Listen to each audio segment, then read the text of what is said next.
and clean up after yourself, please. And oh, Priya is my godson who's helping us out in the kitchen area.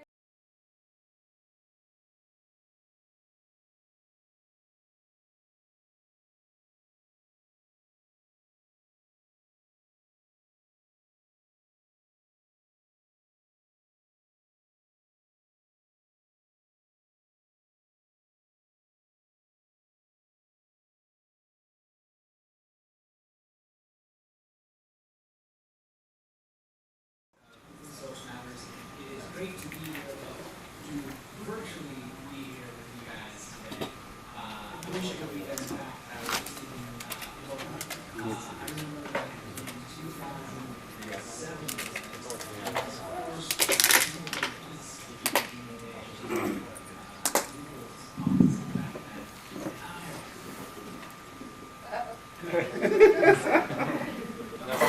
So you find it, we're down the way to make Ryan be quiet. Where's the laptop speaker? We're just going to put the microphone at the speaker. That latch is in my living room. Oh, anyway. I like it. Just my giant cereal box and cereal box. My cat's a little off. Oh, yeah, Okay. Yeah. Should we just pretend what he's saying? He does the Joomla rocks, but that's not till the end. oh, sorry. That's not till the end. Sorry, Ryan. He's talking about the love for all and all for one, and how we all love each other at open source. And everything is volunteer-driven. Everything Joomla is built by volunteers only. The sound is off in the upper taskbar. There's silence off in the upper taskbar. It's gone now.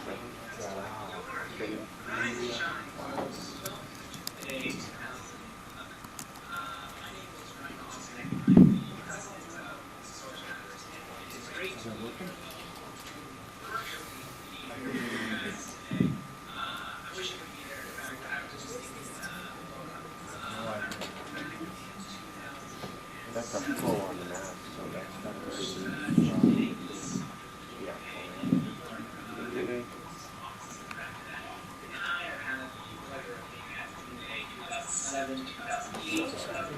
Last year, and unfortunately, due to extenuating circumstances, I'm not able to see you guys this year, but there with you in spirit. So thanks everybody for coming today.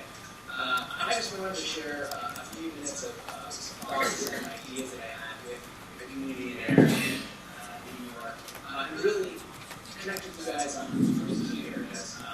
The first one is just where we stand today as a community, where I think we're at.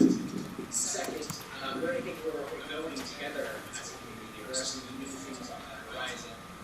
Even just looking as to yesterday at the Joomla roadmap discussions to see where we're heading into the future.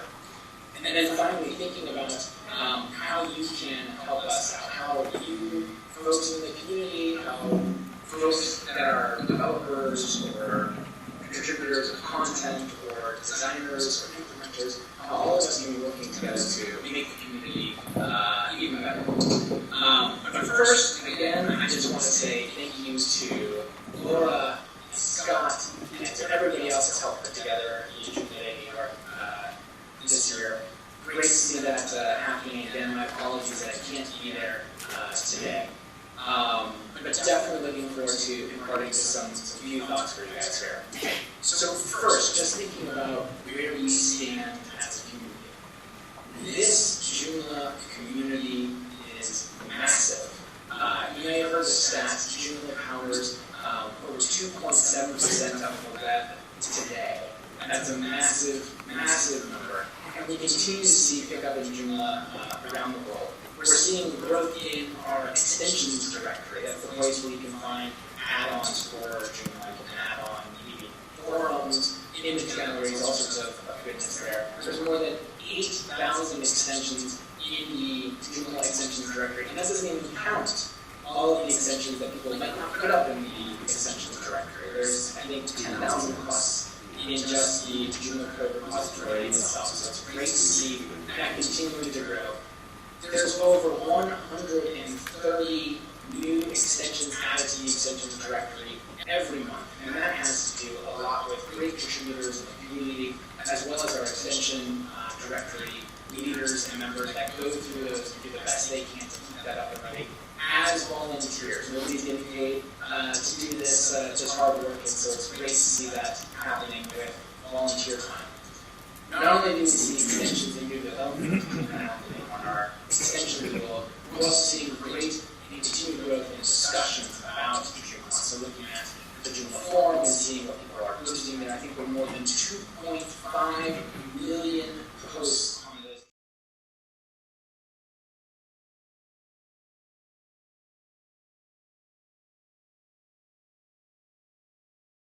French community or the Brazilian community. So to see that happening is just incredible. It shows that people are sharing ideas and thinking about ways in which they can help each other out in using Joomla. We're also seeing, just pick up on the Joomla platform, which we'll talk about in a moment. More and more people are taking a look at the platform on GitHub, github.org/Joomla, where you can find that. It's a place where developers can find ways to extend the core framework of Joomla. And we're seeing great growth there. I think as of today, there's over 70 forks of Joomla. Did I say forks of Joomla? Yes, forks of Joomla. Forks are not only okay, they are good. It's an opportunity for developers to take Joomla, to put it in a sandbox of their own, to make the changes they want, and then contribute back what they can to the community. 70 forks continue to increase in contributions and activity on GitHub for the platform. And I believe Mr. Mark Dexter, I think, is in the room there today. He can talk to you more about how you can get involved on the CMS as well, either on the Up squad or how you can contribute features to the project's CMS itself. And we'll talk about that in just a little bit as well.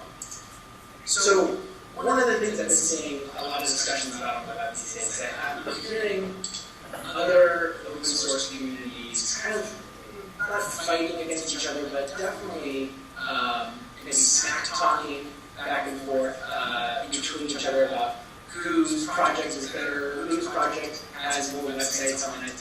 And that's not where I would like to see us in the Joomla community go.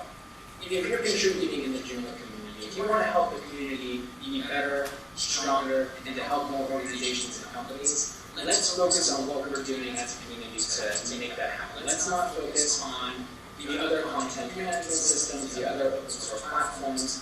Let's find ways to funnel all of our energy in a positive direction. We're seeing great things being shared on Twitter. There's a hashtag JPositive, without the E at the end of it. You can hear about what people are saying in very positive voice, finding ways to help us move this community forward. Of course, as in any large community, there's even going to be discussions, sometimes arguments within the community about where we should be going, what's the right way to solve a particular problem. And that's great discussions like that are important. But let's focus our energies in moving together as a community to find ways to help each other out. There's no good in just throwing mud at each other. There's no good at trash talking. We need to focus our energy moving forward. In a big community, the opportunity we have to make some really positive change, to move us forward as a community, to provide better services and make it more fun for the world to contribute is awesome. So I'd love to see more of that happening into the future. So what people have been asking me a lot, I've been traveling to a lot of Joomla days this year, some of you may know. And a lot of people are asking me, where are we going as a community? What are ways in which we can expect the Joomla project to grow? I'll first say this. The growth and the direction of the community is not held in my hands or any leadership's hands by ourselves. It is the community, folks like you, coming together to help us understand what we need to do and what direction we need to be moving forward. Your input, your ideas are important for us to gather and to share back to the community, to synthesize in a way that makes sense for us all to move forward on. A couple of things that I would bring up. First, there is oftentimes a spectrum of CMSs that you often see people put the Junior community on. And normally on one end over here, you've got something like WordPress. It's extremely user-friendly, it's a great tool, makes it really easy to post blogs and lots of other goodness, high marks. On the other side of the spectrum, you have a system like Drupal. A great developer's toolkit makes it useful for developers to build complex and compelling sites. Two of them are great systems. And then somewhere here in the middle is Joomla, which kind of takes some of the user-friendliness and the strength of one project and the developer tools for the other project. And I think brings this together. Now, when I talk to students, especially computer science students or design students, and I say, here's where we live in this spectrum here, they often come to me and say, Ryan, I'm not really interested in building another forum or another commenting tool or some other extension for the old-fashioned content management system. I want to build the next Twitter on the Joomla platform. I want to use Joomla to build the next Facebook. I want to build any kind of cloud application I can think of using the knowledge I have in Joomla.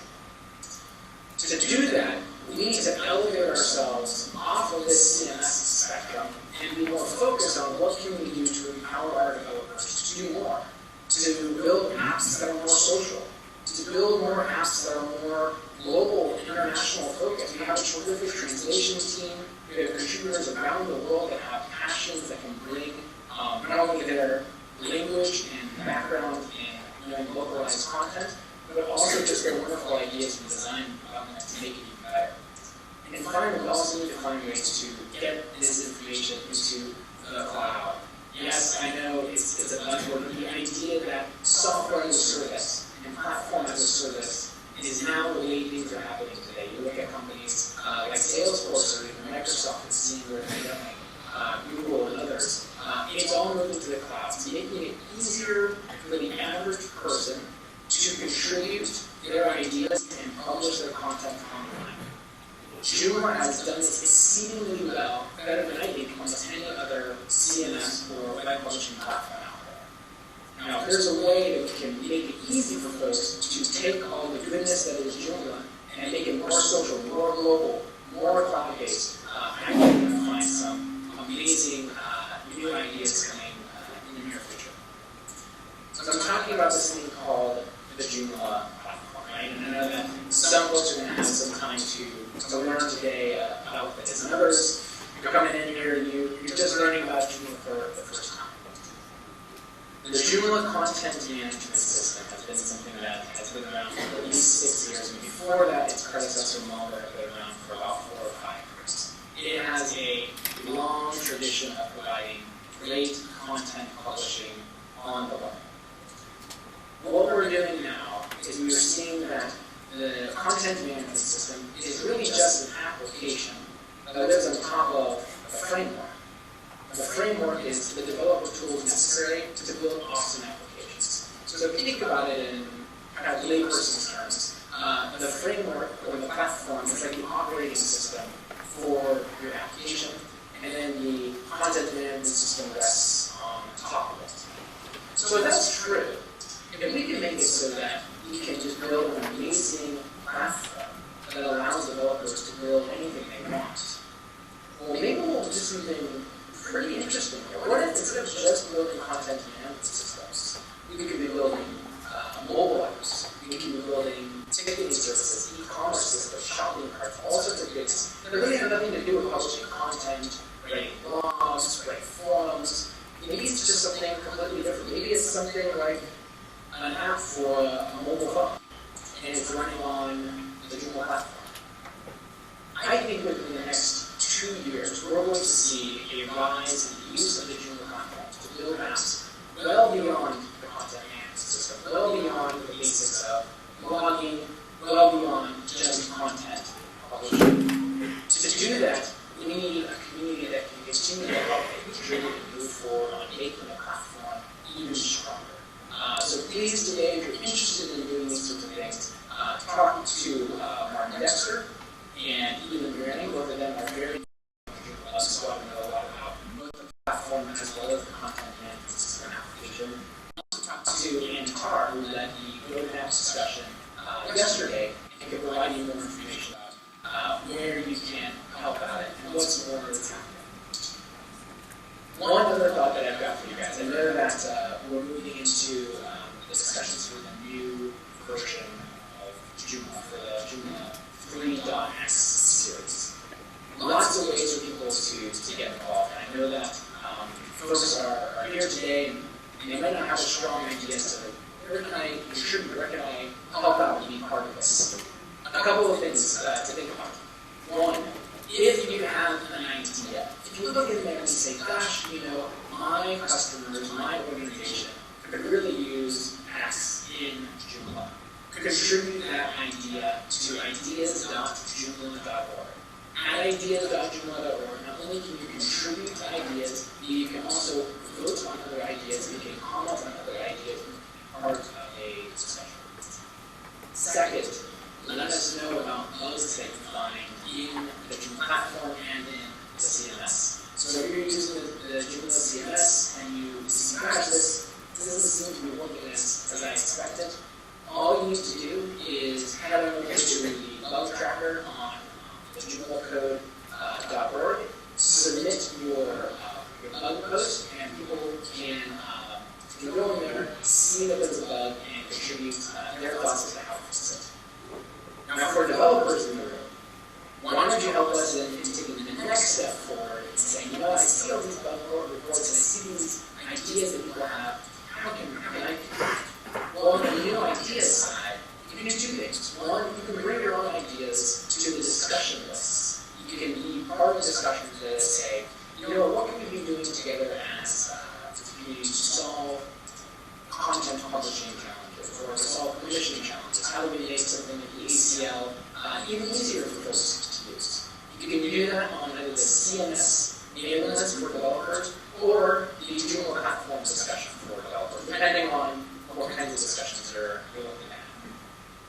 You can also go through the bug tracker and submit bug patches. So bug patch is a very small fix, simple lines of code that allow you to go ahead and make a fix to something that is a problem that others or yourself may have submitted as a bug into the joomlacode.org. Now finally, for folks here that are looking to buck the status quo, to come up with new ideas, and to see them realize somewhere in the Joomla project, there's two significant things that you can do. First, within the Joomla content management system, you can go ahead and create you can ask for a branch of the Joomla platform, or the Joomla CMS, will give you the opportunity to make changes that are significant and big. It is a new way of creating content using Joomla. Big changes like that would happen in branches in the Joomla CMS on joomlacode.org. Now, where I would love to see as much energy as possible happen today in New York is on the Joomla platform. The Joomla platform, again, lives at GitHub, and it lives in the Joomla account that you find on GitHub. And from there, all you need to do is go ahead and either fork the Joomla platform, and so making your own changes, and ask for a pull request to be made, so you can see those changes live on the Joomla.org, on GitHub. Work through the iterations of making that better. Or you can make your own contributions and then ask for that to be merged in separately. In Brazil, in Israel, in South Africa, in Chicago, all around the world, at different Joomla days, developers and non-developers are coming together to come up with ideas for what we can be doing to make more examples of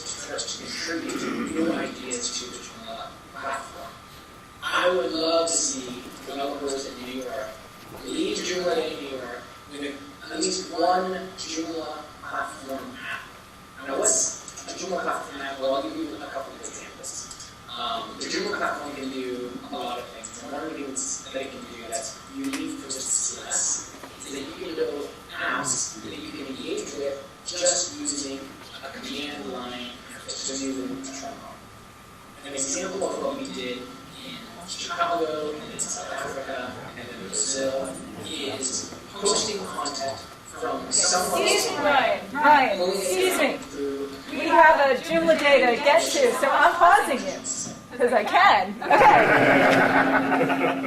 I'm sorry, Ryan. Okay. I want this thing to run on time. So what we're going to do is we're going to finish this presentation during lunch, because we're going to be back in here anyway, so this way we can get running. Now, before you all run, FYI, the coffee is still brewing, but I sent Tony downstairs to Starbucks to get me just a couple of boxes of regular and decaf. So again, just be patient, so that'll come up, and then of course, that coffee will be ready, because you know how that stuff works. For the 9:30 session, Intro to Joomla is in New Amsterdam. Straight down the hall. Okay, if anyone's a newbie, Intro to Joomla with Elin. Event calendars is right in here. Okay, for event calendars. Joomla admin and mobile usability with Kyle is going to be in Tower to the Green, which is right here. Please don't out going around so we can close the partition. They're going to close it, but you're going to keep the Yeah, we last keep the back partition end, open. but you're standing here. You get keys Everyone out in the middle. Yeah, we can have it out in the middle. Okay, and how to create a plugin with Mark is going to be in Radio City, which is right down the hall on the right. And then I'll help you guys out in the next one. So it's 9:30, run. Ryan, we'll get back to you. You know how to create a plugin? I'm going to go into the mobility.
I flew in on Thursday, no jet lag, so he's going to stay awake and you can have coffee. Can you have coffee there? I had a couple. Okay. So he is the lead developer on JEvents, which is what he'll be talking about today, and co-developer of Joomfish. And without further ado, here it is. Yep. Got to that age where I need glasses to read, which makes switching from the computer to the screen fiddly. We'll see how we go. Gets to us all eventually. Right, how long have I got? An hour and a half, an hour and a quarter? I can't remember. An hour and a quarter. Right, when I put this presentation together, I was... Now I've lost my glasses. Right, when I put the presentation together, I was shocked that I ended up with 40 slides. Given that we've only got an hour and a quarter, I'm going to have to go through it quite quickly. So I apologise for that, but there's a lot to go through. We can skip over bits if people are not interested in certain sections, but we'll see how we get on. Right, so this is about going beyond calendaring. People think about an event calendar as just being an event calendar, showing events that are going on. What I want to try and show you, you can do a lot more with event calendars on Joomla.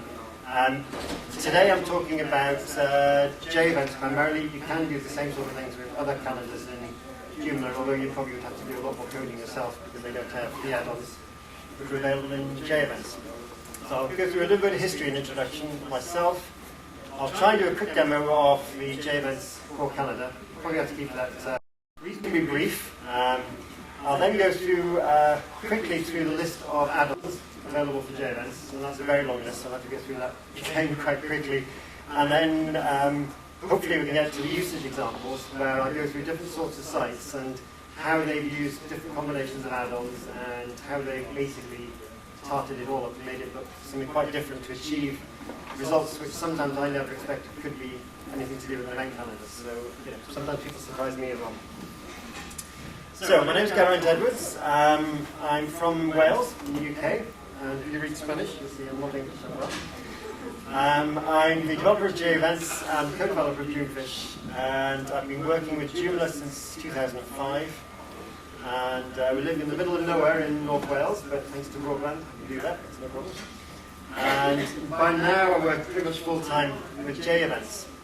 In terms of the history, I kind of was around in the Mambo days, but I started contributing to Moz Events, which is the precursor of JEvents back in, I guess, 2004.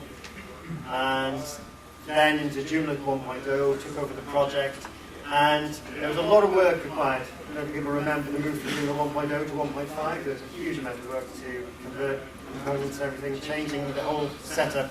So we moved to the Joomla MVC framework. I introduced multiple themes, different layouts, so you could present the calendar in different styles very easily, and also changed the format of repeating events from something that was proprietary to using the iCal format specification, which meant we could import events and express repeat patterns more richly than we had before. That, of course, took a lot of time, in fact, a hell of a lot of time, and spent weeks and weeks and weeks of work doing this, and literally over the months I was getting absolutely no business leads from it at all. No financial reward at all, so it really wasn't working as a business. So I spent less and less time on it, and the development really stalled at 1.5 Alpha 2, which go back a little while now. And that was sitting on the shelf, but it was a pretty stable release, and a lot of people were using it. And that was the situation until a company called My Workspace from Switzerland came along, and they wanted a very specialized JEvents, or they wanted a specialized calendaring system for Joomla. And they looked at the different events systems on Joomla and realized that JEvents was, well, at the time, it was the only Joomla MVC option available. So they wanted to take it forward. But they wanted something that was really very, very heavily customized. They wanted locations and maps for their events. They wanted to associate artists, performance artists, booking agencies, promoters with their events. They wanted all sorts of specialist filtering of event searches. They wanted specialist layouts and so forth. Now, JEvents already had multiple layouts. We could choose between I don't know if you've experienced with it, but there's the default style, the alternative, the guide. There's 4 standard styles that came with JEvents. But I had to think then, how do I make JEvents extensible? And what I realized was that we could use add-on components and plugins. I won't go through the technical details of what that means, but it meant that we could produce all sorts of different cars, as it were, and by using those plugins and components to achieve something quite different in each case. And so it started off small, with just a few specialist things for this company in Switzerland, but the more I did it, the more people used, the more ideas they had, the more ideas I had. The thing was growing and growing and growing, or snowballed really. So now, this is going to be the challenge, and we'll try and give you a demo of JEvents.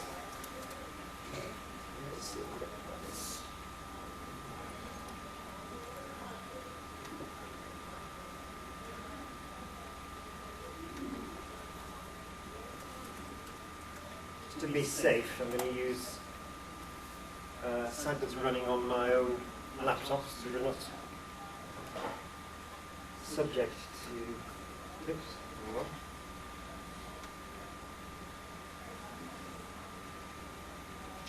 So we're not subject to the bandwidth. This is my own development site, so it's got all sorts of funny things set up. Like this is the latest events calendar, the latest events module here with a very, very strange set of list presentations, but at least it will give you a quick idea of the sort of things that we can do.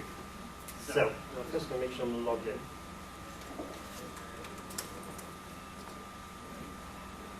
So, actually, before I go into this, how many people are familiar with JEvents? Who's used it? Right, so I'm going to start I can go into that. So who's never seen JEvents before? So there are a few then, right, okay.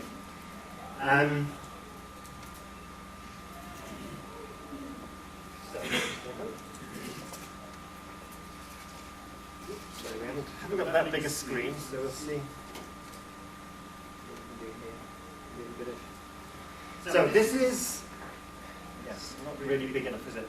And this should be a nice red colour, which shows it rather brown with no styling on it. But basically, this is a monthly event calendar. This is using one of the club layouts. So the JEvents project is now basically funded by people becoming members of JEvents. So JEvents itself, the calendar, software, the component, the modules that go with it, the plugins, search plugins and so forth, it's all completely free. And anybody can go and download it and use it. But what we've done is created a whole load of add-ons that people can pay to join the club and get access to. And one of those add-ons is a layout. So this one is called the iconic layout. And what it allows you to do is have an event that spans multiple days, and it appears spanning multiple days on the calendar. So instead of just showing up, on the 4th, 5th, 6th, 7th of the month. Oh, It's up to just like a little higher.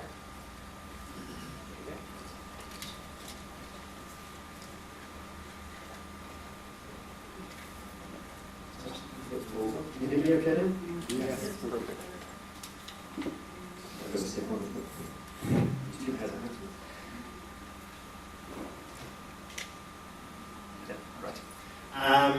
And what else have we got on here? We've got, so you can basically hover over an event, see a brief description of the event, the dates that it's happening, click on the events to go to the detail page,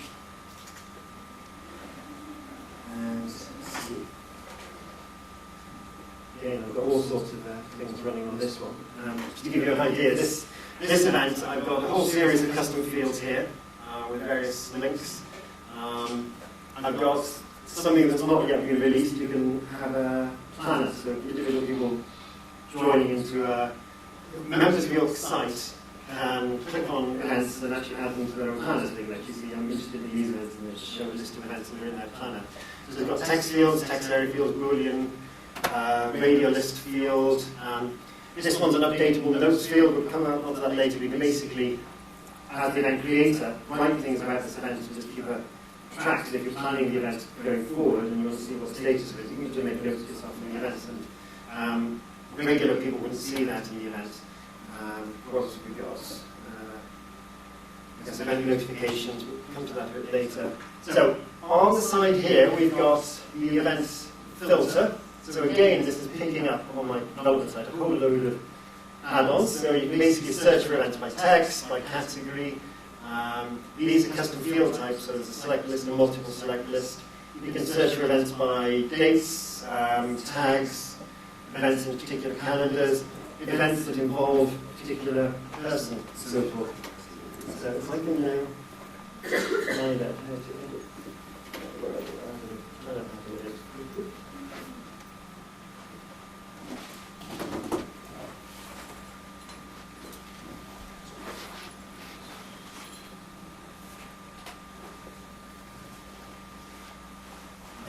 For some reason I can't scroll it to the right, and the tabs are all... So these should be nice tabs going all the way across the top. The screen's too narrow, so you're not seeing that. So let's go to the common tab. And in this case, we type in the name of the event. Because I'm the super admin, I can change the event creator, so create events on behalf of other people. I can choose a calendar for the event, category for the event. Let's put that in. Test events. Use a calendar. Category. We can choose dates for this event from the pop-up or by typing it in. Choose start dates and end dates. We can have events that are all day or have no specified time. So you don't have an event that starts from 8 o'clock and finishes at 10 o'clock and so forth. You can then add a description for the event. I'll just do a brief description of the repeating of patterns. Let's say we have a monthly pattern. You can say how many months the event. So if you want an event that happens every 2 months or every 3 months, you just type in every 3 months, how many times it's repeating, or until the date that it repeats, or the date it repeats until, I should say. You can have events that repeat on a particular month date, so you can have events that happen every second month on the 3rd, 17th, and 22nd of the month, so you type those in. Or events that happen the 5th day before the end of each month, so regardless of what length of the month is, you can choose that. You can have events that happen in particular weeks of a month, particular days of the week in those months, so forth. Do the repeated events show up on the calendar? They show up in each instance, yes. Yeah. They don't have to wait until that No, one. it appears each time. So you can look at a month, this month, you can look at a month in 2 years' time, and the repeats happening there will appear. There's an option if you have multi-day events. Let's say this one's an event that happens over 8 days. And then asks you, do you want that event to appear on each day, or just once? So imagine you've got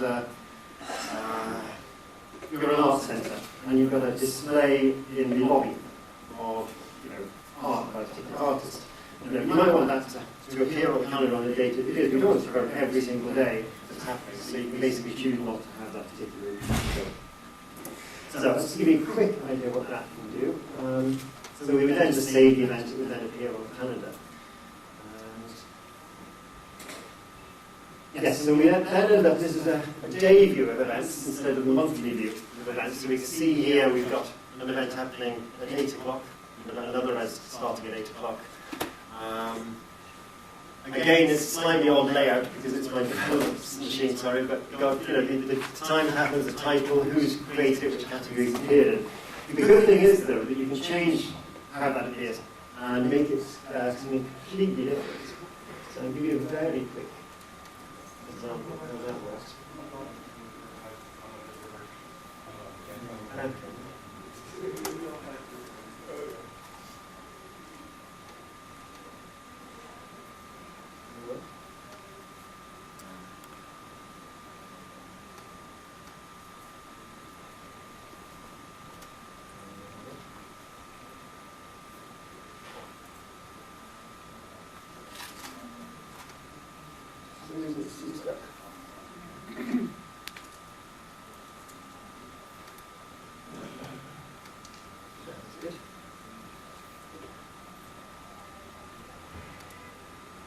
Use a real browser. Today.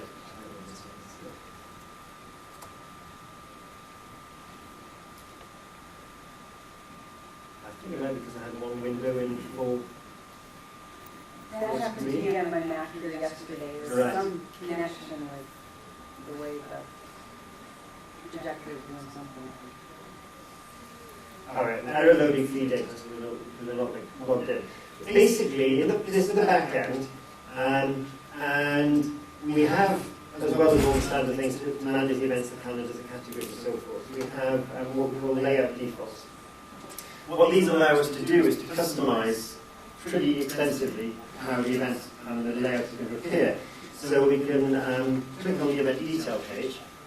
You can get an editor that appears, and then off to the right here, you see a select drop-down. And in this drop-down, you get all the fields that are available to you from the event itself, from various add-ons like the agenda add-on, the standard image add-on, custom fields add-on. So you basically can insert any of these fields into your layout. So you can basically, without needing to do any programming, change the way that your event detail page looks. You do the same thing with your event lists. With your monthly calendar, you can change the cells and pop up messages. So if you want to display, yes. So like if the daily has a few fields, if the default daily has a few fields we're not really interested in showing, we can take them out also? Yes, yes. So if you're never interested in showing the hits counter, for example, you just take it out. And if you want to show, you want to show something in a different position, you just move them around. So it's a lot easier than editing the HTML. Right. I think probably should press on. Go back to the presentation if that's all right. If anybody wants a proper, real demonstration in detail of what JEvents can do, I'm happy to do that later over lunch or something. Yeah. I saw under on the detail you got an editor. It looked like the JCE editor. Yes. Can you set that up so that the JCE editor, the icons that are available are based on the user sign-in? Yes, so JCE, that's JCE features that actually have user groups. And basically say that registered users can only have certain numbers of icons. And in fact, there's a it is reading in the JCE user groups when it's... Yes, yeah. And there's a standard set, there's a config option in JEvents. In fact, you can stop people from using the WYSIWYG editor at the front end as well. So you can basically, for your people submitting events, you can actually stop them from putting HTML in their descriptions. In this. So, yeah, that should be a nice red colour. I don't know. It's looking at my screen. So what we're going to do here now is talk about all the add-ons available. So they're a bit like jigsaw pieces. In fact, they should be Lego bricks rather than jigsaws. You're going to make jigsaws look one way, but I'm going to show you very clever jigsaws at the end that actually make different shapes of the same jigsaw. So what we've got, I'm going to run through very quickly. We've got the Manage Locations add-on. Allows you to associate events with locations. You build a list of locations, you can have maps and directions in them, you can list the events that are happening at a particular location or venue, and you can then create lists of those locations, have a combined map showing all those locations automatically on it, so you can just click on a location, and then take you to that location detail page to see a list of events happening at that location. You can also now, in JEvents 2.0, you can block overlapping events. So, which is quite handy if you've got venues where you don't want one event to happen at the same time. It'll actually check all the repeats going forward. So if you have an event that's happening every 2 weeks going up to 3 years, it'll actually check and tell you, actually, you can't have that particular pattern because there's an event happening in 2.5 years' time that overlaps with one of the repeats that you've got, and it'll actually tell you which event is clashing with and so forth. You can add custom fields to your locations, and also in JEvents 2.0 you can use the layout editor to change the events, including the location detail page as well. The Manage People and Resources add-on, I always wonder what we should call this, because it's not really about managing people. What it means is you create your own types of entity that you want to associate with an event. So it started off with artists, promoters, and presenters and so forth, staff. But it can also be used for rooms, for equipment like projectors. You might only have 2 projectors, so you can actually say which event has got a projector. You can associate catering companies, whatever you basically, anything you want represented in a list, you can associate with your event. You can also associate these entities with Joomla users. That's completely optional, but you can basically.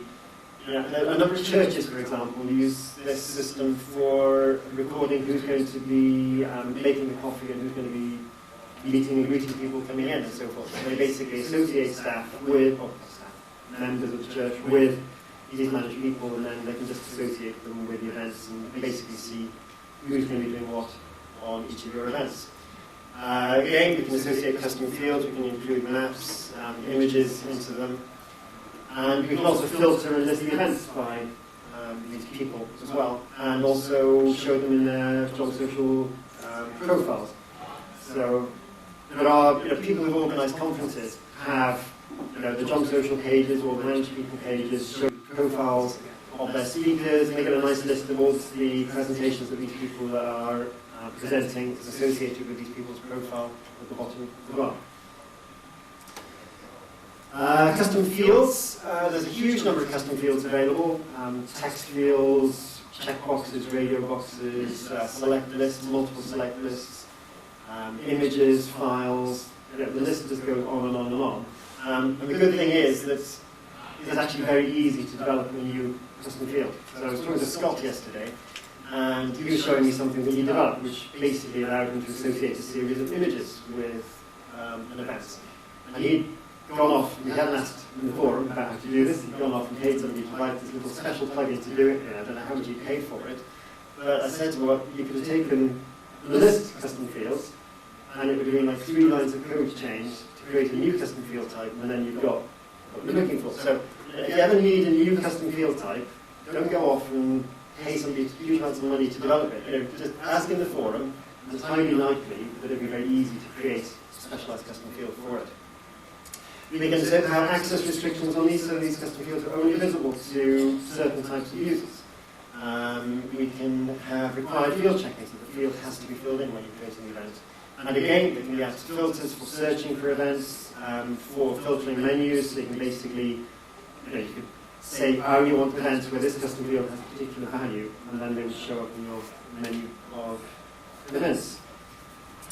Tags, we can create lists of tags, tag events, filtering search again by tags, and we've got a tag cloud module being developed that's not quite ready yet. Then there's a biggie, which is attendance reminders and invitations. What this add-on allows you to do is to have event registration. And you can basically build templates of custom fields associated with the events. So you can basically say, right, we want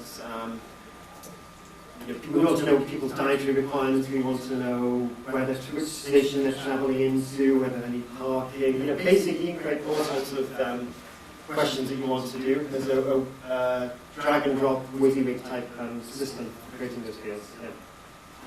The events that I have in mind, depending on which classes they participate in and how many of them they're going to participate in, I'd like it to manage how much they're going to pay. Right, the discount based on how many they've done already.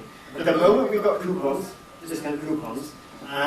So basically it will not be difficult to write a mechanism to produce a discount based on how many things that they're already booked for. There's no discount, it just depends on if they go into 2 classes versus 6 classes.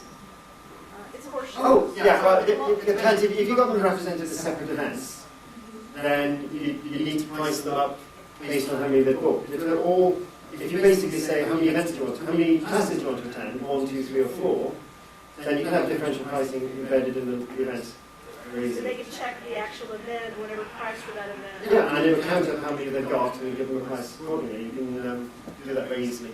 We also have capacity tracking. We have capacity tracking of different streams. So if you have events where you've got 3 separate streams, you've only have 10 people in one particular stream because there's a capacity limit on that particular stream, not just on the whole event. We have waiting lists, payments, using currently PayPal and manual payments. In Joomla 1.5 you can use anything that Virtual supports as well. And when Virtual 2.0 comes for Joomla 1.7, we'll be able to use Virtual payments mechanisms as well. There's email reminders, so you can basically get your people to request reminders when the event's going to come. You can set it up automatically to remind people who are attending. There's the ability to send invitations to people. So when you're creating an event, you can basically choose who you want to invite to the event. You can manage lists of invitees. You can invite your job social friends. You can invite your community builder, group jive colleagues, or the terms they use. And And you can track to see how many of those people have actually viewed the events, how many people have actually responded. You can send them a new message to remind them that they haven't responded to the invitation and so forth. So fairly powerful. But as always, the more you give people, the more they want, so people always want a new twists and variants on it. So don't worry about asking. There's new and changed event notifications. You can set up automatic or manual notifications of new events or changed events. So you can basically send out messages to people to say there's a new event that is of interest to you. You can configure that notification type so it sends them out based on Joomla user groups, whether they're attending, invitees, or remindees. It's a new word I made up, remindee. So if people are attending events, they'll want to be notified of changes to that event, for example. So set that up automatically.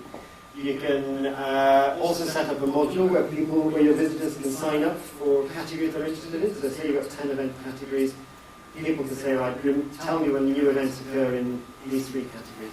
And they'll get notification emails to say, yes, there's a new event in this category. And it can also be linked to the managed people add-on. So people who, this again, quite sort of daisy chained, but basically when you get a person associated with a managed person, they can basically remind it. So if it's a speaker for an event, they'll need to know that the event's changed as well. So if the event's happening half an hour later than planned, again, you can notify those people as well.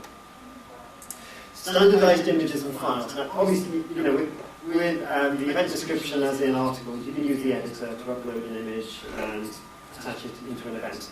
There's a few problems with that. You might not want people to be able to browse in the media manager. So you don't want people to go browsing over your site to see what images you've got stored on your server.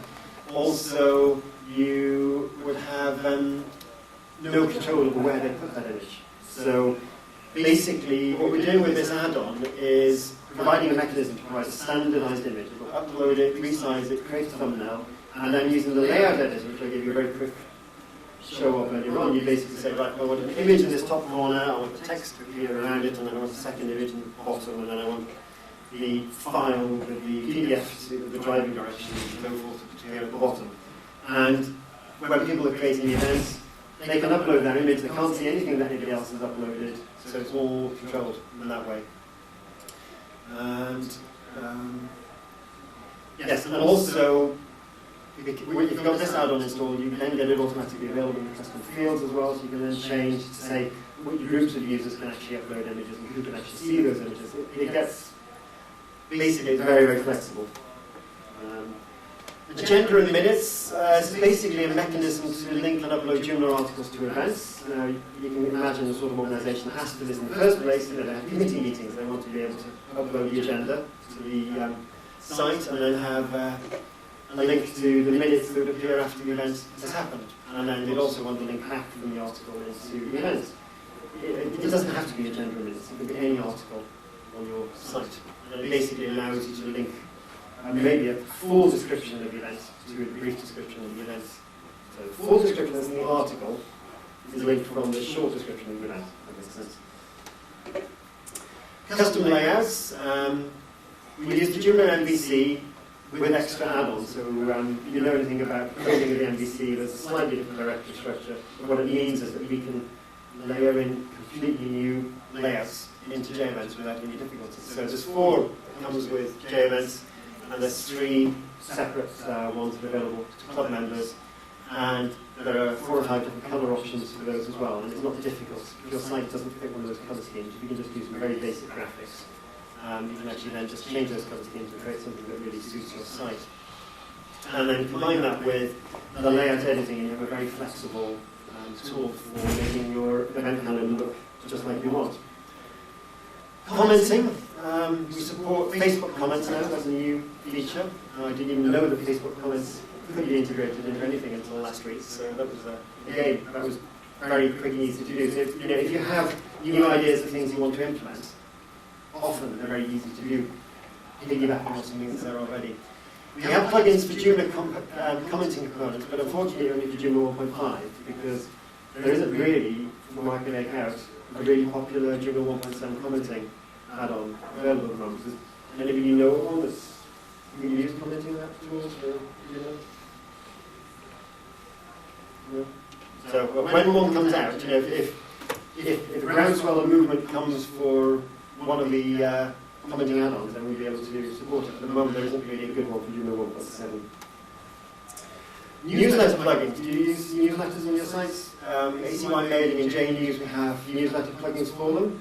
So you can basically create lists of upcoming events in your newsletters, send those out to your site visitors, so they can basically see all the events that are happening on your site and get a summary of those in their emails. And you can set up multiple lists. You can have several lists of events by category in the same newsletter.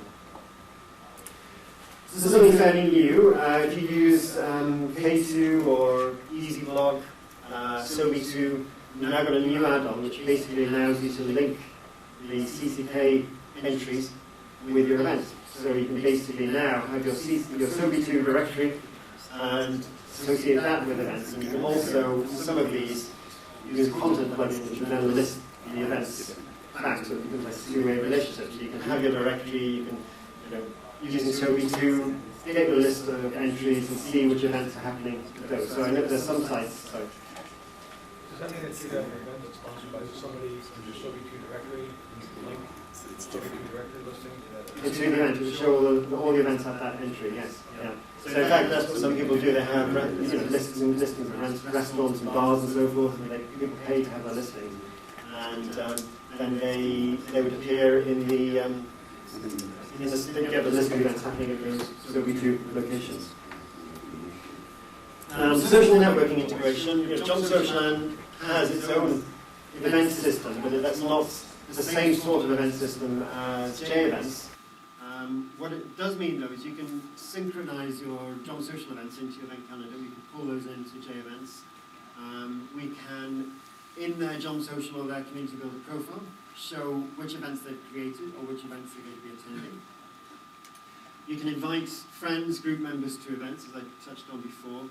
And with JomSocial, you can even link events with JomSocial groups, which is, again, slightly esoteric. If you're involved in JomSocial groups and you have football teams or whatever, you can basically have an event that's associated with that group. Then you can filter and show in the group page the list of events that that group is associated with. Private events. You can have events which are private to the creator so that only they can see the event. We can create events that are private to JomSocial or community builder friends. And we can also have events which are private, only visible by invitees. So you can basically invite a group of people to your event and set it up so that only the people who are invited can see it. You can also set up events where only the invitees can sign up for the event, but everybody else can see it. So if you have a board meeting for your company or your committee, you want people to know the meeting's happening, but they can't necessarily sign up for the event. There's also the ability to hide event details for people who are not logged in. So again, some people use this as a way of selling subscriptions to their sites. They show, look at this exciting list of events that you've got, but every time they go through to the event, they can't see the detail. They say, you've got to sign up to be able to see the detail of this event. We have Facebook and Twitter integrations. You can basically add easily the like and share buttons, Facebook comments, as I've touched on before. And if you use the auto-tweet add-on for Joomla, we can feed into Facebook and Twitter using that as well. So when you have a new event, it will pump information out to Twitter or Facebook. The list goes on. Paid event submission. People can pay for the right to add events to a calendar. You can buy the right to submit 5 events or 10 events, and you pay for that using VirtualMod. So again, this is currently in Joomla 1.5, and there's a module to show how many events they've currently got available left to submit, but they haven't yet used up. And these are the final few. Set time limits on events to be shown, look for lists of similar events, find missing events. So if you've constructed your menus incorrectly and you create a link to an event that shouldn't be allowed to appear on that menu, then this will go off and find where it can be displayed and find that and show it for you. The calendar-specific menus and modules. You can set up anonymous user event creation, which has capture controls so that you can get submissions from guest users of your site, and you can get the event details to appear in pop-ups. So, let's see how we're doing. So basically, there's a world of possibilities. I know what the problem is. It doesn't show red. It shows green and blue, but not red. So what's that actually? So yeah, here we go. Here's the jigsaw where you can make different shapes with the same jigsaw pieces. So you can basically create completely different things with these tools. And what I'm going to try and do now is show you a few examples of that.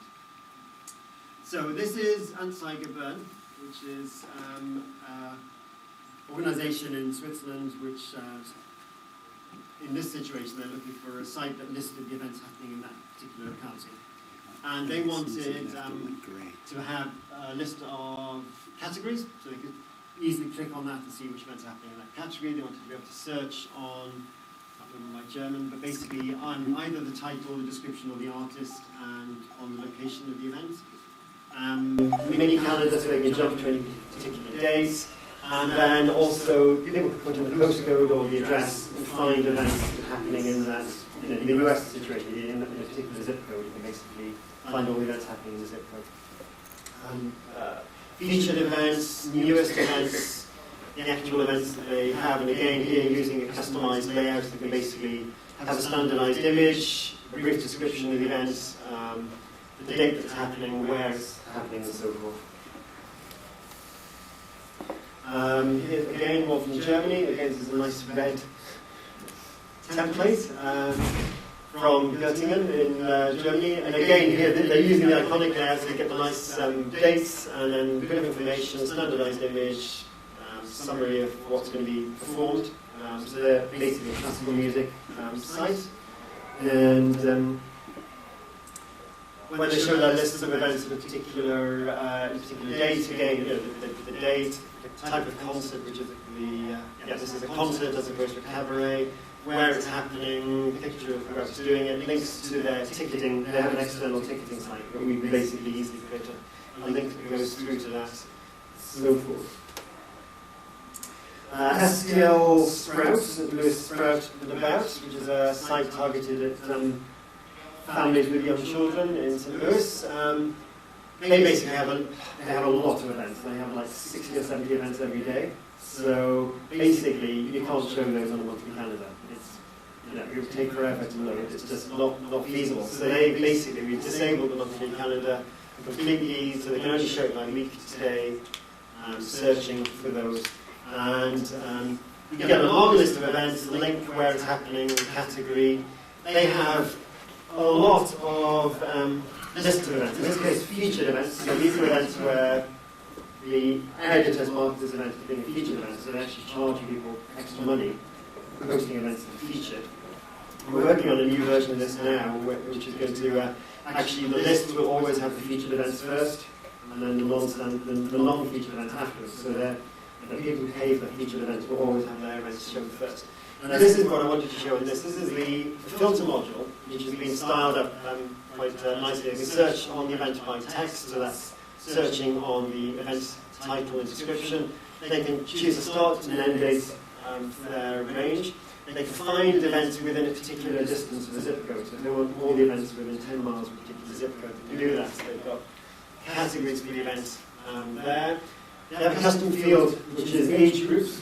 So you can basically say, right, I want events that are applicable to 9 to 11-year-olds. And we just click down and search for events suitable for 9 to 11-year-olds. Events that are free, events that are less than $50 and so forth. Specific venues, they will list of standardized venues so people can look for events happening at that. So in this case, that's a module? This is the module, yes. And is that something available to your subscribers? Or No, the module itself is available free. So the filter module is there free. By default, you can get the start and end dates and categories and search. So, because those are the things that are built into JMS. Custom fields, these custom fields, so they come as soon as you create a custom field. When you define your custom field, you can say, I want it to be filterable.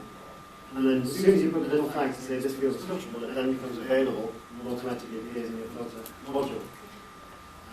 This is the location add-on, so again you get 2 or 3 different ways of presenting the locations. You can search by text and type in the text of the location or a drop-down. Subcategories, these are actually tags. So again, you get a tags add-on. They can choose multiple tags and basically say, I want events that are to do with animals and after school. So we basically find all the events that are after school associated with animals.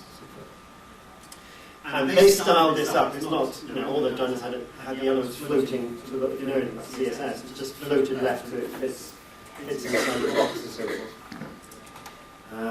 I'll show you the detail page. Again, this has been set up, got the standardized map in the corner. They've formatted the labels, the addresses, put in the social media, sharing icons and so forth. So basically that's the sort of styling you can very, very easily do. They could have had, if I chose a different length of an image, the image would have been up here and the description would be floating around it. This is an event site from Argentina, from Mendoza. This is actually the locations add-on.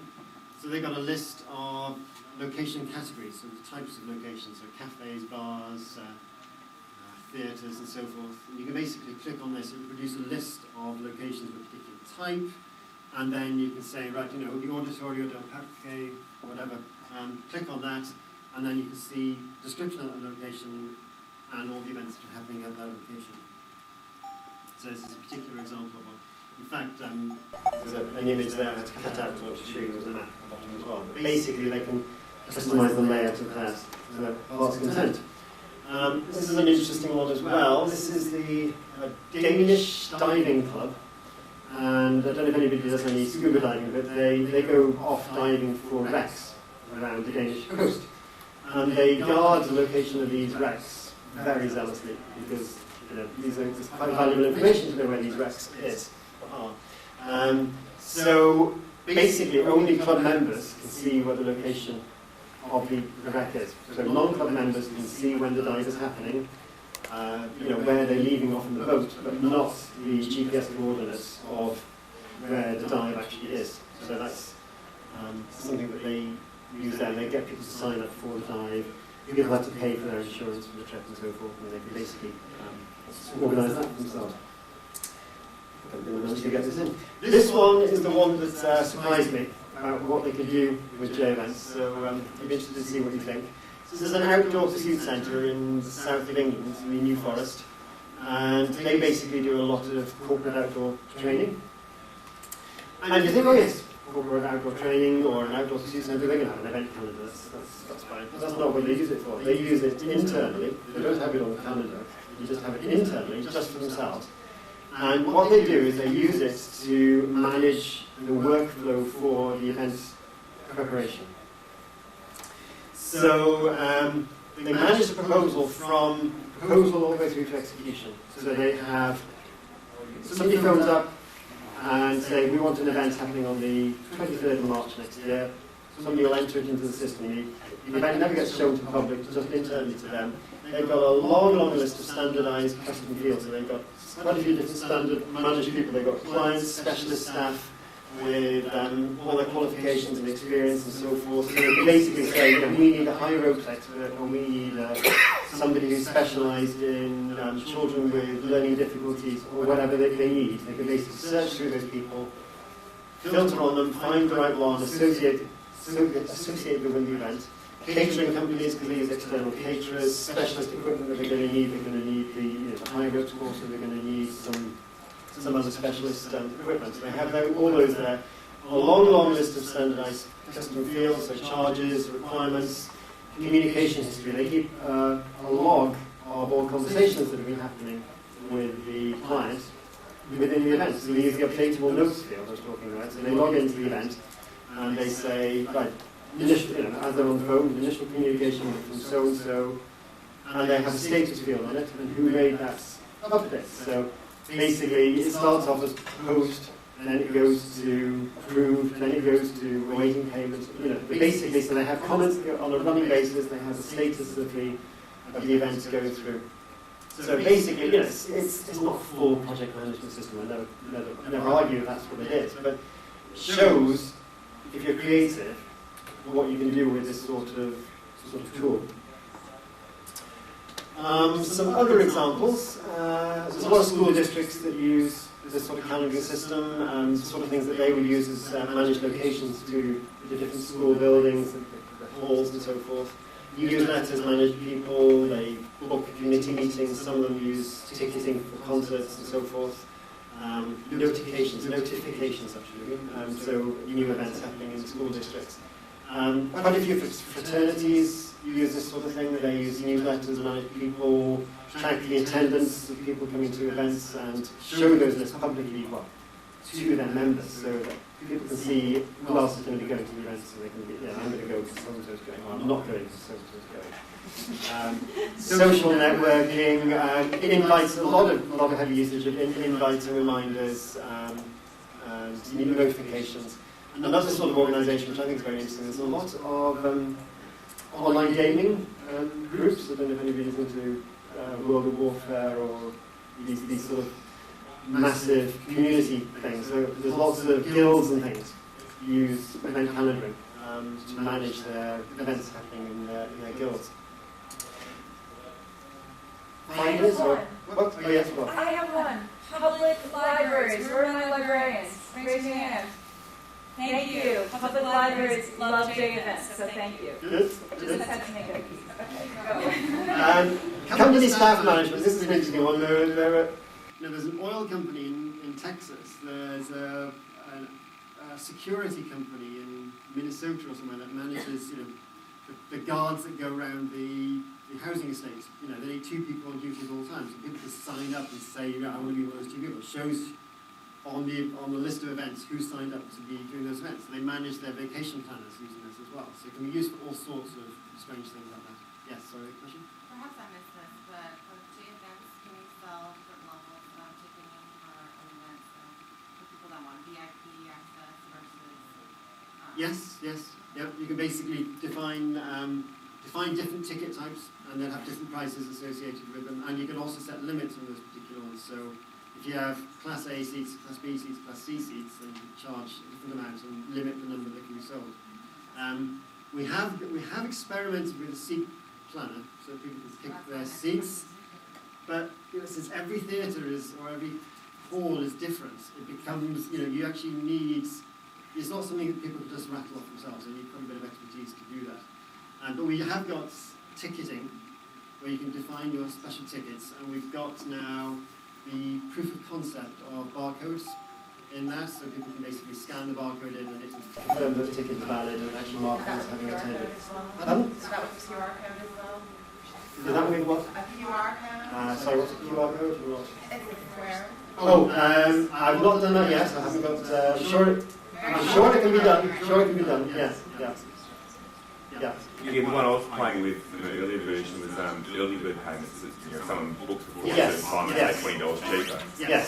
Is that supported? It's not supported yet, but it's not difficult to do. The only thing that's stopping from happening is the fact that I haven't cloned myself yet. Somebody can find a way of cloning people, they'll be able to get these things done. I had it working actually relatively well, but just you didn't cut off at that particular date, right, so yes. that was the only sort of... It's a bit like the custom fields adding. If you know a bit of JavaScript coding and PHP, you can basically create your own sort of discount code. It's one file, and the logic in it is not that difficult, but you basically just need to check the dates, and it wouldn't be difficult to do. So for me to do it, it's less than half a day's work. So it's a matter of finding that half a day is the issue. Yep.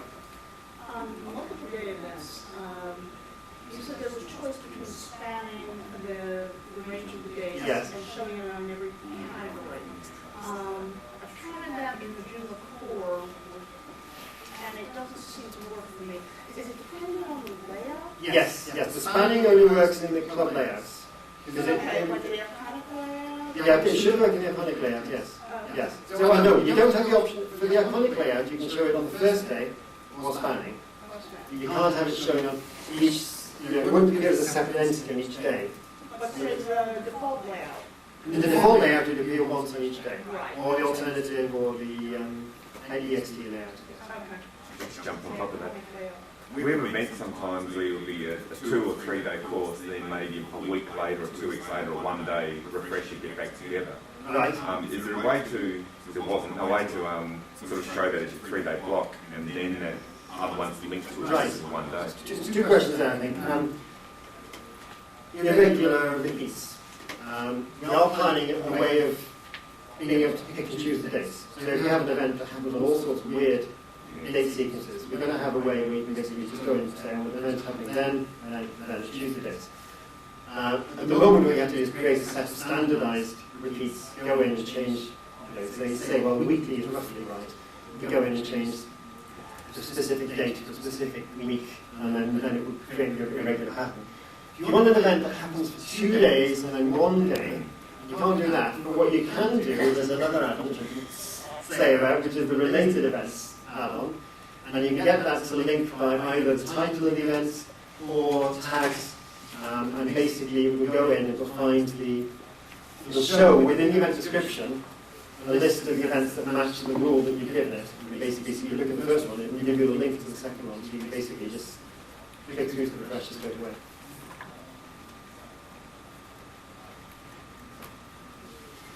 There are, on the JMN's website, there are demo videos of things like the registration add-on and the standardized images, so you can see how those actually work, probably in more detail, a lot more detail I'll show you now, so you actually get a better feel for how that works. Any questions? Yeah? So you mentioned a couple things as you went through about, well, this isn't for 1.7 yet. Yes. So could you just do a quick synopsis of that? What is ready for 1.7? Almost everything. Almost everything. Okay. The things that are not are anything to do with payments where it requires a benchmark. So the paid notifications isn't working in 1.7. So the paid event creation. So you basically can't charge people for a right to create 10 events yet. And also in the registration tool, we can only use PayPal or manual payments now. As soon as VirtualArt comes out, we'll be able to do that in 1.7. So basically, with that, you're restricted to how many payment mechanisms you can use, but the add-on itself works in 1.7. Commenting, there isn't really, that's dependent on a good commenting add-on available for Joomla. So once we've had a good one for Joomla, we create a plugin for JMNs. I think those are the only ones, to be honest.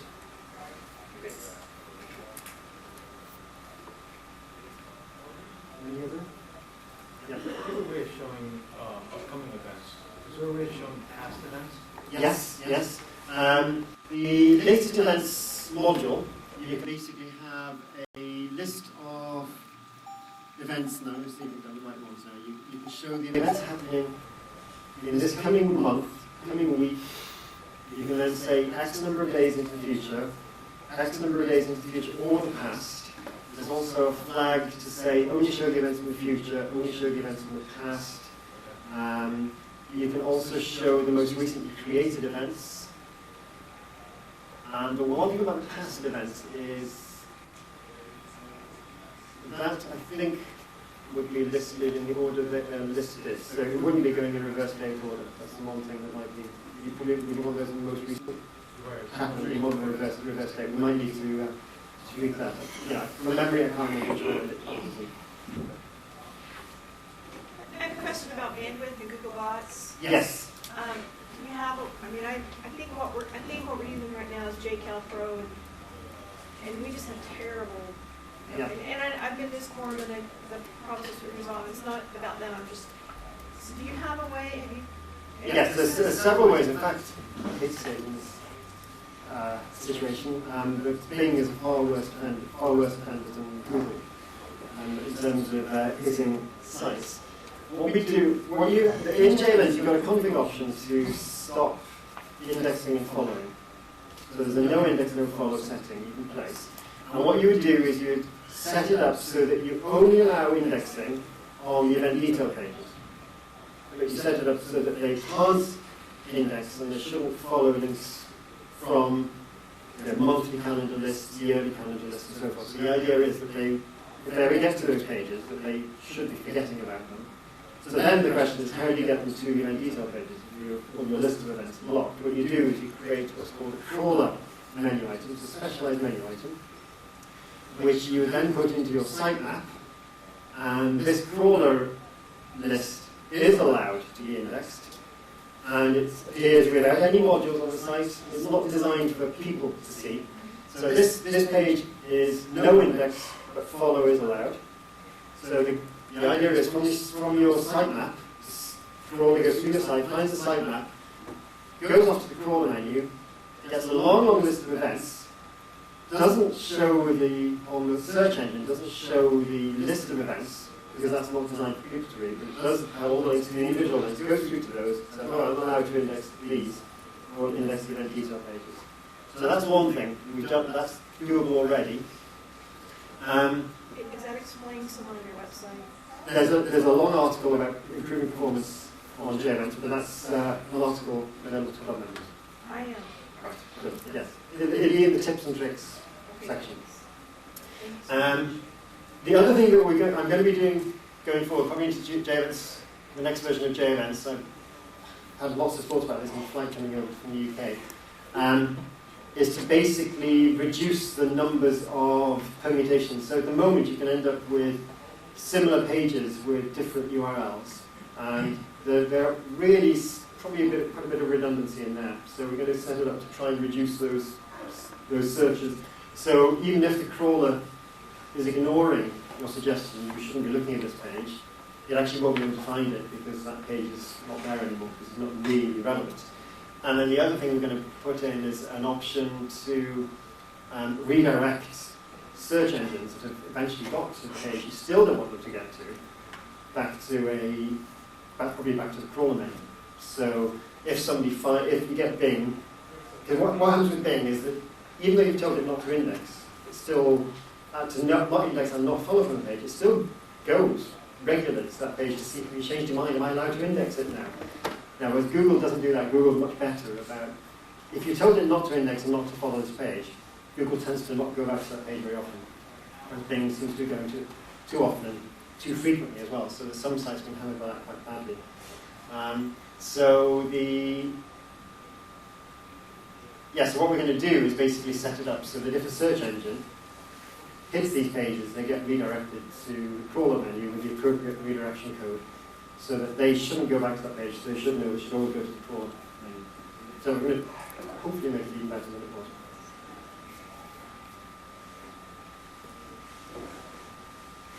Anything else? And to try and do a bit more of a demo, if you've got some bandwidth, I can show you on the JEvents site, it might look a little bit better than my development site.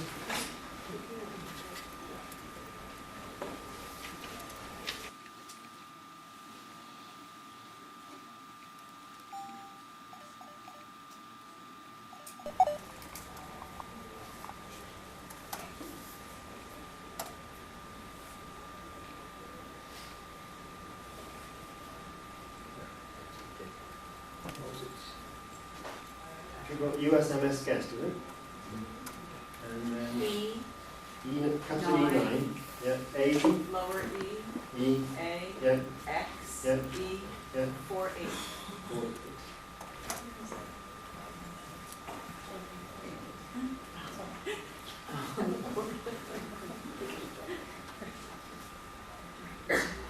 Right, I know what to do.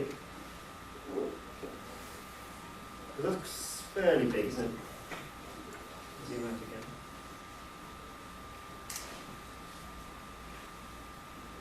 People still read that yet? Try one more.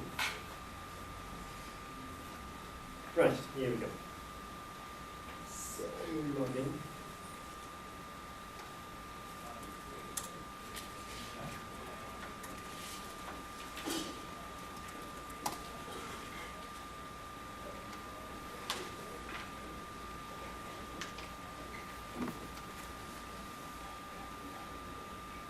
So it's probably worth, if you're fairly new to JEvents, it's worth looking at the JEvents demo page. So there's, when you go to the demo link, there are actually 4 logins there: demo, demo 2, demo 3, demo 4.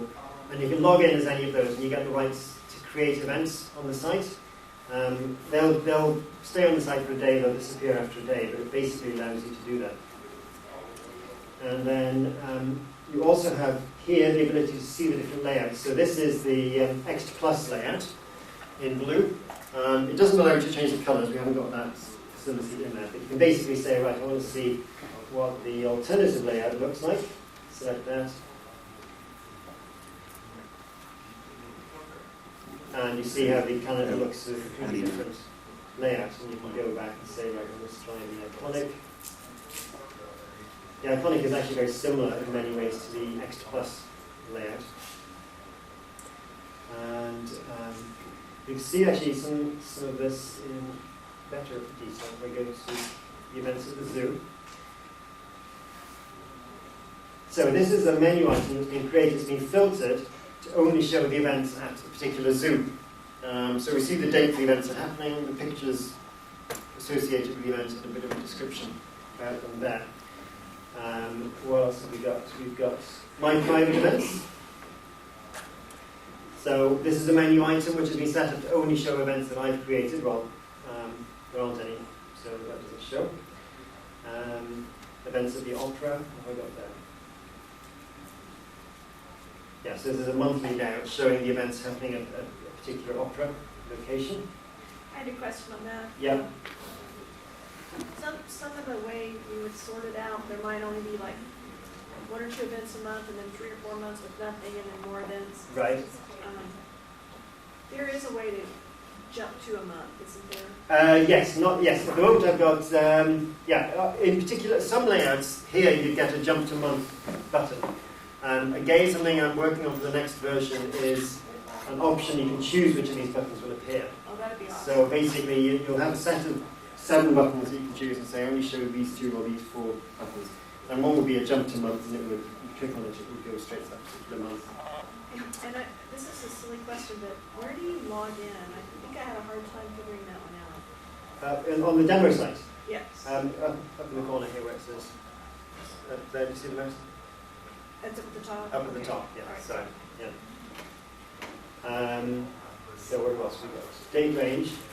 This is quite a useful one. If you've got a site with a lot of events, well actually there's no events here, I've set it up to just display a week. But the STL Sprout site, what they've set it up by default, they don't want people to go in and create huge lists of events and then hit their bandwidth really badly. So they've done 2 things. One is their date range is by default for the next 7 days. So you just click it and it shows the next 7 days from today. Not this week from Sunday to Sunday, but from today for the next 7 days.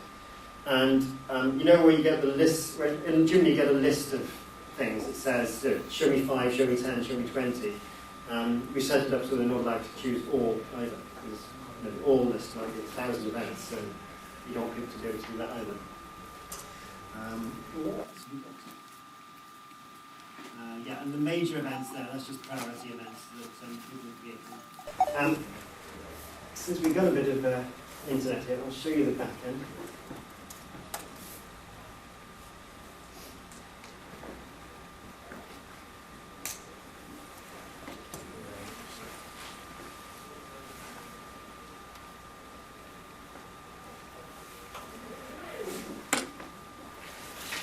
Yeah, so there's a new feature that's been added. I don't know if people use JEvents 2.0, but basically there's a version status report, which basically tracks all the JEvents add-ons and tells you which version you've got and which is the latest version available. So that's quite useful. And also, if there's an important one that you really should upgrade, it'll tell you there as well. Now, actually, one thing it might be worth showing you quickly is the editing event.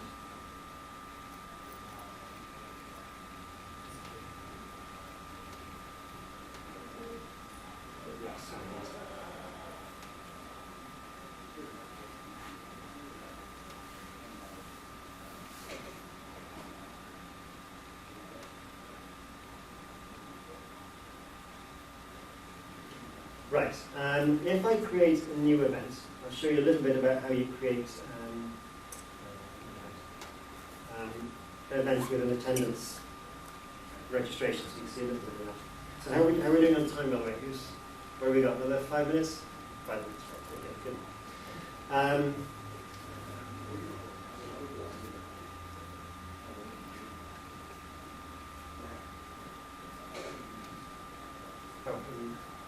Yes, I can't show you the attendance because it's not installed on JEvents on the demo site, so that's not very helpful. I can do that though on the this side.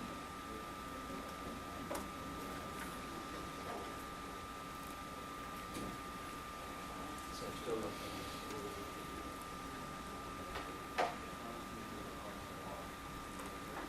So let me go.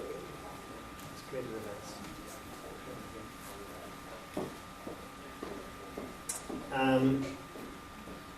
attendance options. So you can have registration. You can make registration available to all, not available or by invitation. And there's an option where you can choose whether people can register based on their email addresses or whether they have to be logged in as well. You can set the capacity, the size of the waiting list, and whether people, when they register, whether they're pending approval or whether they're automatically approved. And whether or not you allow cancellation or changes to their registration, and whether or not you want to show a list of attendees in the event as well. Then at the bottom you get the date that the registration starts, the end of the registration period. If you don't set these and save the event, they get picked up from the event details. So the start of the registration by default is today, close of registration is the start of the event. You can then go in and tweak that to a later date. So generally, you don't need to change these unless you want to say this event closes for registration 1 week before the event takes place. And you can have a separate date for closing cancellation. So you say you allow cancellation up to 3 weeks before the event takes place. We have the concept of extra field templates. So if you have the same sort of standardized event every time, what you do is you create a template for your registration and you reuse that each time. If you do that, you can always customize it. So if the prices change, but the overlying structure is the same, you can change it. I'm going to start with a blank one first. I'm going to customize that. You give your template a title, so give them a name.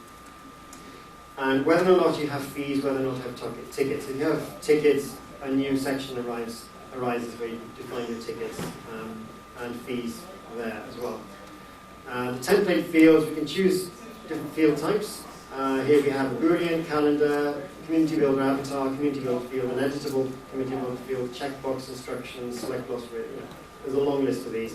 So we just create a Boolean field to start off with. You get a number of things that you can put in. You give the field a title, a tooltip, whether it has a default value as yes or no, whether it's required or not. If it's required, the message that will tell people you forgot to fill in this field, you put that in there. Whether the field applies to the whole group of people attending, or if you allow guests, whether it's separate for each individual. So say you're asking if people are vegetarians or not, you can basically ask each individual, or you can ask the group, do you want a table for 6 of you, just yourselves, or you want to share. And also you can have fields that are applicable only to the guests. There's a new option to make fields conditional on other fields. And then there's a list of other slightly more esoteric choices I won't go into. But on the side over here, scroll across, you can see a preview of the field. So if we change this label to food question mark, when we cross to here, it says food, yes or no. We can just create another field in here, text field. Oops. Create that field there. And the new field for food appears. We'll just drag it. So move this field up. There. So we now have the text field at the top and the food field at the bottom. So we just drag and drop the fields up and down in the form. You basically just go off and you create all these fields that you want, all the questions you want to ask people, and it then will appear as a form in the event. And you've got customized messages. And these messages have once you've saved the event, you choose the fields you want to appear in the notification messages, and confirmation messages, and the payment, approval. There's like 7 or 8 different standard messages which you can customize. If I cancel all that, I think you'll know what I prepared earlier. Find it.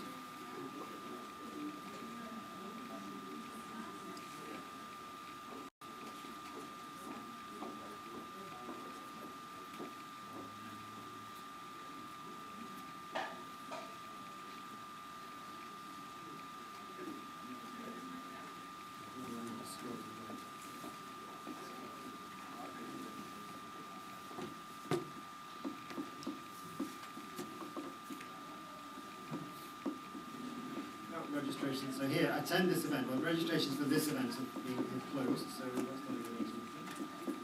Unfortunately, I can't scroll to the right to get see the other ones.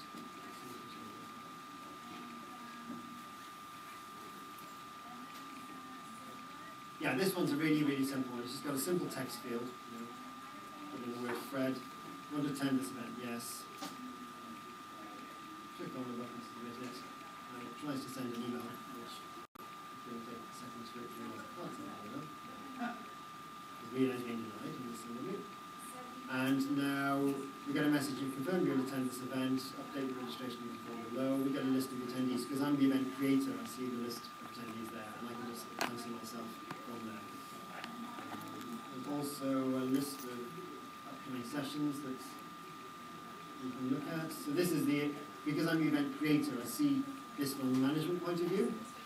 So I see here, I've got an event for capacity of 2 with a waiting list of 2, and I've got 1 attendee for that one. I've got another event here with capacity of 20, and there's 4 people attending this event. Click on that link. And I get a list showing their attendance status. In this case, they still haven't paid for these events. And a flag to say whether they're attended or not. What they've chosen, how much it costs, and also a list of the transactions. So you can click through to that and see their transactions. This manual payment hasn't been processed. If the payment has been processed, you can handle it there. You can create a new payment, and then that cascades through to approving their registration. So that was a flying demonstration. Yep.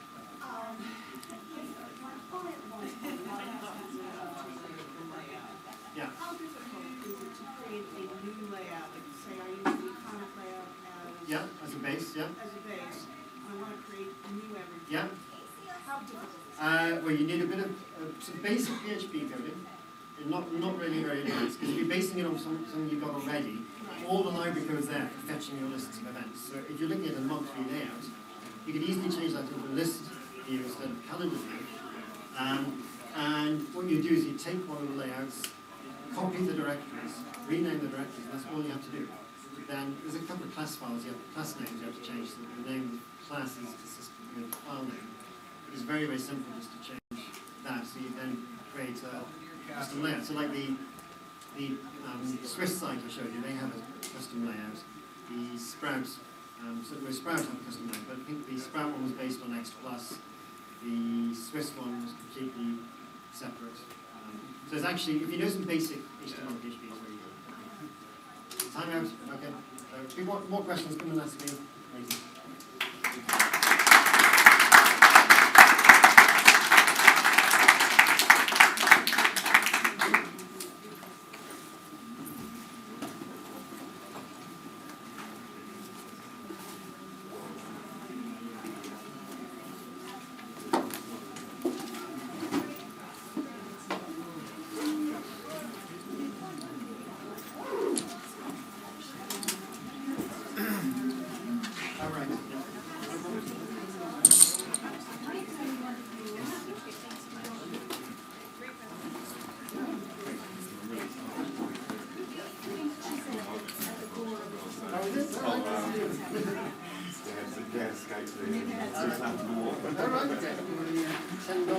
Yes, definitely.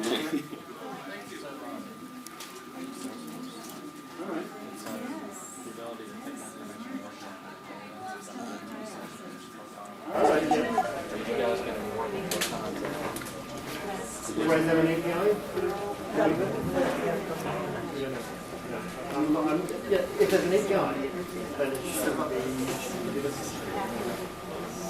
be basically one of the